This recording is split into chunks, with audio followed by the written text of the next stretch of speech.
Bon, préparez-vous parce que le sujet risque d'être un peu compliqué.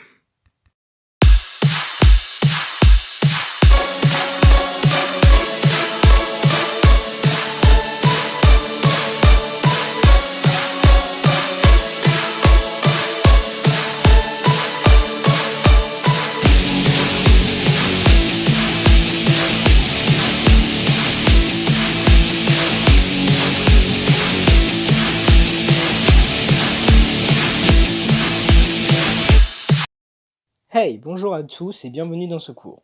Aujourd'hui, sujet du jour, les mangas et leurs valeurs.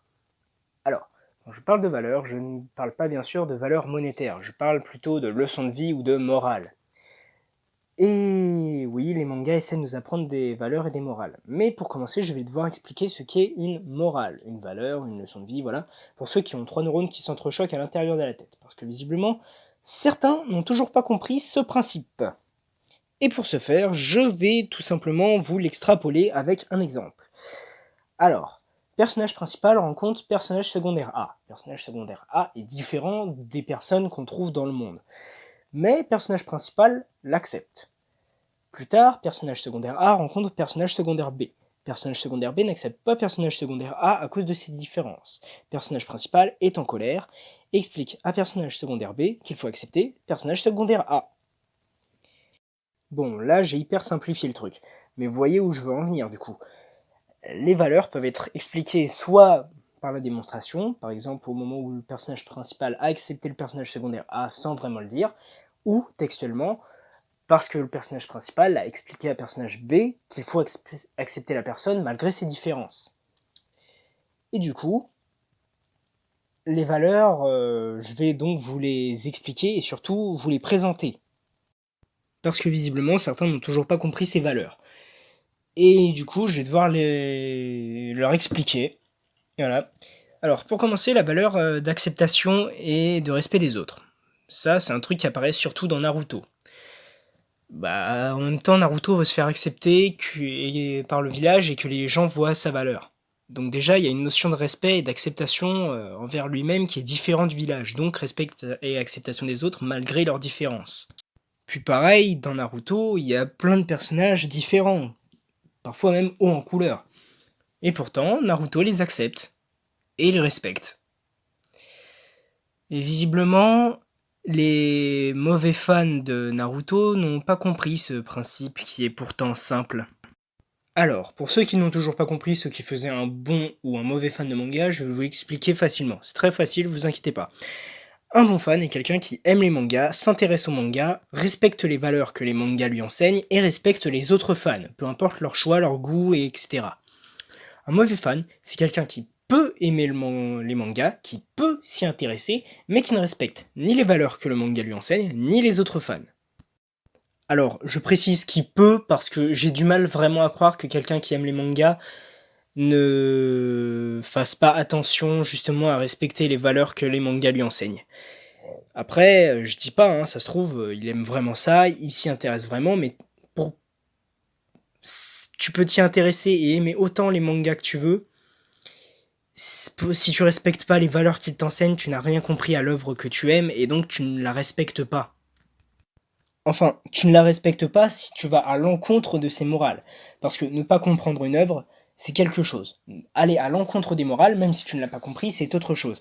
Par exemple, dans One Piece, il y a des valeurs d'amitié et de courage. Si tu n'as pas compris ça, ce n'est pas grave.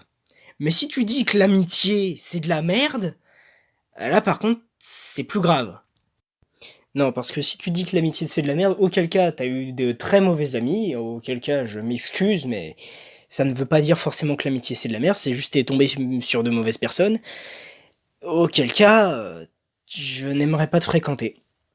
Après tu t'en fous sûrement que je veuille ou pas te fréquenter, hein. Après tout je suis sûrement un strict inconnu pour toi, mais je te le dis clairement, t'as une vie de merde là mon petit, hein, si tu trouves que l'amitié c'est de la merde. Bah tiens, encore dans Naruto, oui, parce que les mauvais fans de Naruto, visiblement, ont besoin qu'on leur explique tout texto. Donc je vais le faire. Et il y a des valeurs de pardon. Et donc du coup, je vais vous expliquer ce qu'est le pardon. C'est le fait d'abandonner toute forme de représailles, de punition ou de vengeance envers une personne. On peut encore lui en vouloir pour la connerie qu'elle a faite, mais on abandonne toutes sortes de représailles. Bon, imaginons par exemple un gars trompe sa copine et la copine lui pardonne. Bon, déjà, elle est très gentille de lui pardonner parce que tromper, moi, c'est un truc que je déteste. Mais du coup, si plus tard le mec veut pas faire un truc et qu'elle a envie et qu'elle lui ressort le fait que le mec l'a trompé pour faire un point de pression dessus, c'est qu'elle lui a pas pardonné. C'est qu'elle s'en sert pour faire du chantage et c'est pas le pardon ça. C'est parce que ce qu'elle fait, bah, c'est une sorte de représailles. Après, je dis pas que faut pas punir le mec pour ce qu'il a fait, mais à partir du moment où tu dis que tu pardonnes une personne, bah, tu lui pardonnes, tu cherches pas à le punir plus tard. C'est soit tu le punis tout de suite, soit tu le punis pas. Et je dis ça parce que du coup, on dirait qu'il y a des personnes qui n'ont toujours pas pardonné à Sakura pour le peu de conneries qu'elle ait pu faire. Oui, je dis bien le peu parce que les seuls trucs qui peuvent être répréhensibles envers elle, c'est le truc qu'elle a dit au début du manga sur Naruto et le fait qu'il ait pas de parents, qui j'avoue c'est pas très sympa. Mais quand t'as une personne qui force pour sortir avec toi une fois, 2 fois, 10 fois, au bout d'un moment, tu peux devenir méchant, donc c'est compréhensible qu'elle dise ça, pas acceptable mais compréhensible. Potentiellement la fois où elle déclare pour de faux ses sentiments à Naruto. Alors, c'était pas pour de mauvaises raisons, elle n'a pas voulu lui faire de mal, elle a voulu justement qu'il arrête de se faire du mal en poursuivant Sasuke, mais j'avoue, elle a joué avec ses sentiments. Mais en soi, jouer avec les sentiments des autres et se servir de leur charme, c'est un truc de kunoichi. Donc dire que Sakura est une connasse parce qu'elle fait ça, c'est dire que toutes les kunoichi sont des connasses. De plus, de base, les ninjas, c'est juste des assassins. Et tuer des gens, c'est pas forcément mieux que de jouer avec leurs sentiments. Donc ça voudrait dire que les ninjas aussi, c'est des connards. Alors si Sakura est une connasse parmi d'autres connasses et connards, ok, je veux bien. Mais faut arrêter de dire que Sakura est une connasse parce qu'elle a joué avec les sentiments de Naruto, parce que clairement dans le manga, il y a pire. Et surtout, c'est le boulot d'une kunoichi de faire ça. Aussi, Naruto ne s'énerve pas sur elle parce qu'elle joue avec ses sentiments, mais parce qu'elle veut abandonner Sasuke. C'est ça ce qui l'énerve. Et le truc le plus dingue, c'est que Naruto, lui, visiblement, lui a pardonné. Pas vous. Donc vous êtes moins sage que Naruto. Alors il y en a qui pourraient me dire, Naruto avait d'autres choses à foutre. Certes, dans l'immédiat. Mais après, il aurait pu lui faire la gueule, ne plus lui parler, etc. Pourquoi il le fait s'il lui en veut toujours et qu'il lui a pas pardonné? Et enfin, toutes les fois où Naruto s'est fait frapper par Sakura. Alors, petit 1, c'est un aspect comique du manga. C'est dans beaucoup de mangas, que ce soit dans Naruto, One Piece ou d'autres, dès qu'un mec ou une personne fait une connerie, il s'en prend une. C'est un aspect comique. Et surtout, justement, dans One Piece, quand Luffy fait une connerie ou dit une connerie, il s'en prend une par Nami. Pourquoi quand c'est Sakura qui fait ça à Naruto quand il fait ou dit une connerie, on gueule? Ah oui, parce que vous l'aimez pas. Ah, c'est pas une raison. Et enfin, je vais terminer avec une dernière morale, celle sur le pouvoir de l'amitié et de l'amour. Alors, du coup, ça va faire parallèle avec ce que j'ai dit tout à l'heure, mais ceux qui n'aiment pas le pouvoir de l'amitié et le pouvoir de l'amour. Bon, je peux comprendre, c'est vrai que c'est cheaté, mais en soi, c'est quelque chose de positif. Si vous aimez pas ça, c'est que soit vous avez pas d'amis, soit vous avez eu de très mauvaises amitiés, soit de mauvaises expériences amoureuses, soit, comme je vous l'ai dit tout à l'heure, bah, j'ai pas envie de traîner avec vous. Mais en soi, c'est quelque chose de positif. Pourquoi le critiquer? Surtout que, comme j'ai pu le montrer dans mon épisode spécial sur le pouvoir de l'amitié, ça peut avoir un aspect scientifique. Mais surtout, même si c'est apporté de mauvaise façon, ça peut être chiant pour le manga, mais en soi, le message derrière est cool, quoi. C'est juste l'amitié et l'amour, c'est cool. Et en soi, c'est quelque chose de positif. Critiquer quelque chose de positif, c'est un peu cracher dans la soupe, quoi. Bah tiens, faisons une métaphore culinaire. C'est comme si je commandais un plat, que dedans il y avait un truc qui dedans n'était pas en soi mauvais, même plutôt bon, mais en soi ça n'a rien à voir avec le plat d'origine. Est-ce que pour autant je vais gueuler? Moi perso, j'aurais peur que si je faisais ça, je passerais pour un gros connard. Après, ce n'est que mon avis pour le coup. Mais c'est à réfléchir quand même, non?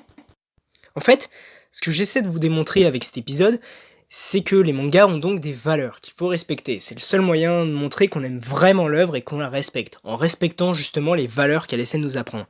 Quand des gens insultent d'autres personnes en commentaire parce qu'ils n'ont pas le même avis, ou qu'ils disent de la merde sans argumenter, ou les gens du genre tel manga ou tel épisode ou tel truc est le meilleur, je veux rien savoir, c'est montrer une fermeture d'esprit exemplaire et donc montrer que vous n'avez rien compris aux œuvres que vous aimez. Et à ceux qui essaieront de me dire le contraire, je souhaite bien du courage, parce que pour trouver des arguments qui permettraient de contrer tout ce que je viens de dire, soit vous vous serez vraiment cassé le cul, auquel cas, bah, bon travail. Ouais, non, vraiment bon travail. Auquel cas, ceux qui diront juste tu dis de la merde, je ne chercherai même pas à vous écouter, et franchement, limite, je supprimerai vos commentaires, parce que ça n'a aucune raison d'être. En revanche, pour ceux qui soutiennent mon travail et me suivent activement, eh bien, vous pouvez m'aider, et cela en faisant quelque chose de très simple. Pour ce faire, il vous suffira de vous abonner, de liker, commenter et partager les vidéos. Ça vous permettra de me soutenir et surtout, ça me fera bien plaisir et me motivera à continuer les vidéos. Sur ce, je vous souhaite à bientôt pour de nouveaux sujets d'études. Le prochain sujet d'étude sera soit le cas Yu-Gi-Oh 5D, soit comment entamer un débat de manga, justement par rapport à ce que j'ai dit aujourd'hui. Sur ce, tchuss!